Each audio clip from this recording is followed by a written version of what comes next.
Sono tutte battaglie ideologiche che poi non arrivano alla concretezza.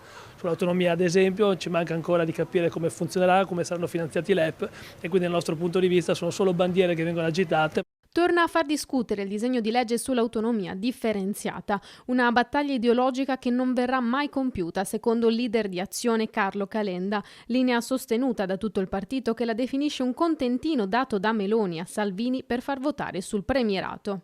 I veneti sono stanchi perché noi vogliamo, quando parliamo di autonomia, vogliamo dire che vogliamo poter gestire le risorse per dare risposte ai cittadini. Oggi qua in Veneto la sanità fa acqua da tutte le parti, le famiglie sono lasciate sole, i nostri anziani sono in difficoltà. Abbiamo bisogno di risposte chiare, risposte che il governo non sta dando perché la verità dei fatti fa solo slogan e invece dopo non ha la capacità di mettere a terra quello che promette. Un'autonomia differenziata che rimarrà solo sulla carta se non diventare un poltronificio e che non vedrà un euro di fatto ricadere nelle tasche delle famiglie e per i territori.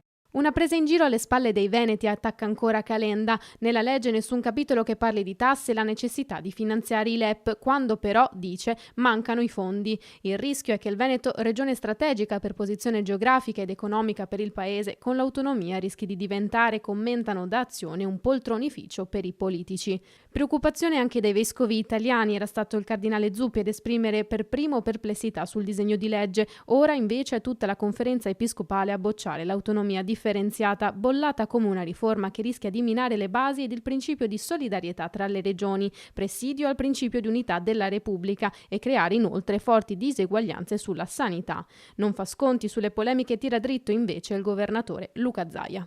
Non è una battaglia per tagliare l'Italia in due, non è una battaglia per lasciare indietro qualcuno e tutti questi che parlano, che dicono che c'è l'Italia a due velocità. Certo, c'è l'Italia a due velocità, lo certifico io. Oggi abbiamo l'Italia a due velocità. Per colpa di chi? Non per colpa dell'autonomia che non c'è, ma per colpa di questo centralismo che loro difendono e che è stato gestito male.